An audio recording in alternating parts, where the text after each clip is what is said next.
Vamos a comenzar a hablar sobre los diagramas de flujo. ¿Qué son los diagramas de flujo? Dice que el diagrama de flujo, o también conocido como flujograma de procesos o diagrama de procesos, representa la secuencia o los pasos lógicos que deben estar ordenados para realizar una tarea mediante unos símbolos. Dentro de los símbolos se escriben los pasos a seguir. Esto es un ejemplo donde tenemos un diagrama de flujo donde lo que se representa es el encendido de una lámpara. Entonces se inicia, si la lámpara no funciona, va a entrar en un ciclo, en una condición principalmente, donde va a preguntar si la lámpara está enchufada o no. Si la lámpara no está enchufada, o sea, la respuesta es no, va a pedirle que enchufe la lámpara. Si la lámpara sí está enchufada, entonces va a ir a otra condicional donde va a preguntar que si está quemada la bombilla. Si la respuesta es que sí, le pide que cambie la bombilla. Y si la respuesta es que no, es que compre una lámpara nueva. ¿Cómo hacemos un diagrama de flujo? Bueno, normalmente para nosotros hacer un diagrama de flujo tenemos primero que haber realizado un algoritmo. El algoritmo es una serie de pasos en la cual nosotros describimos todo un procedimiento, ya sea la solución de un problema o bien la realización de alguna actividad como tal. Ese algoritmo también lo vamos a conocer con el nombre de pseudocódigo y dice que es una secuencia de pasos lógicos a seguir para resolver un problema de forma escrita. Algún ejemplo de algoritmo que tenemos ahí. Dice cómo cocinar un huevo para otra persona. Entonces, iniciamos, tenemos que indicar el inicio del algoritmo. Luego se le pregunta si desea el huevo frito. Si contesta que sí, se fríe el huevo. Si no, se le va a hacer un huevo hervido. Una vez que está cocinado, se le pregunta si quiere sal en el huevo. Si contesta que no, se le sirve el huevo en un plato.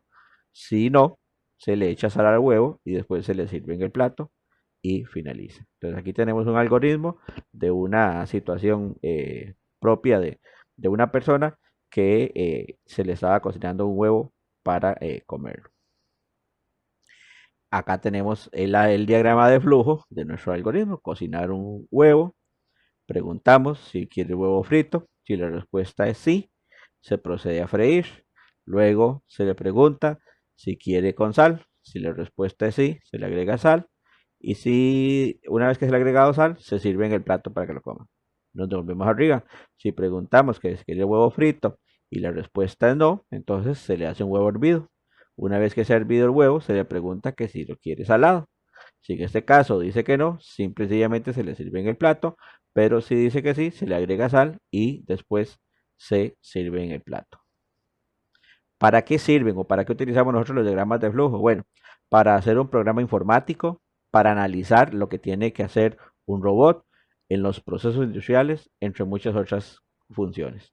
El diagrama de flujo es útil en todo aquello que nosotros necesitamos una previa organización antes de su desarrollo. En la realización de un programa informático es imprescindible primero realizar el diagrama de flujo, independientemente del lenguaje de programación que usemos después. Una vez que tenemos nuestro diagrama de flujo, solo tendremos que conocer las órdenes del lenguaje que realizan esas tareas que se especifican en el diagrama de flujo. Para hacer diagramas de flujo tenemos que seguir ciertas reglas, tanto de simbología como en la construcción. Dice, todos los símbolos deben de estar conectados. Esa conexión es por medio de flechas y indica qué va a hacer después de realizar un proceso. A un símbolo de proceso pueden llegarle varias líneas. A un símbolo de decisión pueden llegarle varias líneas, pero solo saldrán dos, una para el sí y otra para el no, o verdadero o falso. A un símbolo de inicio nunca le llegan líneas, pero un símbolo de final no parte, perdón, de un símbolo de final no parte ninguna línea. Quiere decir que cuando llega el símbolo, perdón, llega la línea, el símbolo de final, ahí acaba el programa. Los símbolos más utilizados a la hora de diseñar diagramas de flujo son estos que vemos acá. Tenemos el símbolo del inicio final, que es un óvalo que se utiliza para indicar el inicio y el final de un diagrama de flujo. Del inicio solo puede salir una línea de flujo y al final solo debe llegar una línea de flujo. Luego tenemos un simbolito que podríamos decir que es un paralelogramo, que sirve para la entrada general y en él se da tanto la entrada como la salida de datos de forma general. Luego tenemos ese tercer símbolo que es como un rectángulo entrecortado en la parte superior que sirve para la entrada por teclado. Ese representa la entrada de datos por medio del teclado. Indica que el computador debe esperar a que el usuario teclee un dato que se guardará en una variable o en una constante. Luego tenemos las llamadas a subrutinas. Cuando hablamos de una subrutina es de un proceso, de una función que se va a ejecutar dentro del programa. Luego tenemos el símbolo de acción y proceso, que es ese rectángulo, el quinto símbolo que vemos, y en él se realizan las acciones o instrucciones de índole general. Y seguido a eso tenemos las líneas de flujo, que normalmente son flechas que van a ir hacia la derecha o hacia abajo, que van indicando el recorrido del diagrama de flujo. Seguido de eso, tenemos el rombo, que es un símbolo de decisión, y ahí se hace la comparación de datos. Se puede preguntar que si un dato es mayor que otro, que si un valor es verdadero o falso, y él tiene dos posibles salidas, sí y no. Luego está la iteración, que es una instrucción o un grupo de instrucciones que deben de ejecutarse varias veces, normalmente lo que nosotros conocemos como ciclos. Luego está ese circulito pequeño, que es un conector que vamos a utilizar. Pero ese circuito pequeño con los puntos es también forma de representar la iteración. Luego tenemos la salida impresa, que es como una hojita de papel en la cual se representa que la información saldría de manera impresa.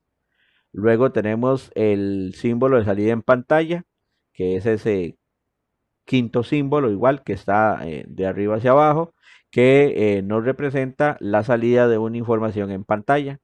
Luego está el conector, que es ese óvalo que tenemos ahí o ese círculo, que indica el enlace de dos partes. El conector sirve para cuando se nos acaba el espacio en una parte del área de trabajo, colocamos un conector, dentro del conectamos un número y podemos ir a otro espacio donde tenemos más campo para seguir haciendo el diagrama de flujo y ahí volvemos a colocar el mismo número y sacamos una línea de flujo hacia abajo y seguimos con el diagrama de flujo como tal. O el otro tipo de conector, que es ese que parece una flechita más cuadrado, que lo que igual hace para indicar la conexión entre páginas diferentes.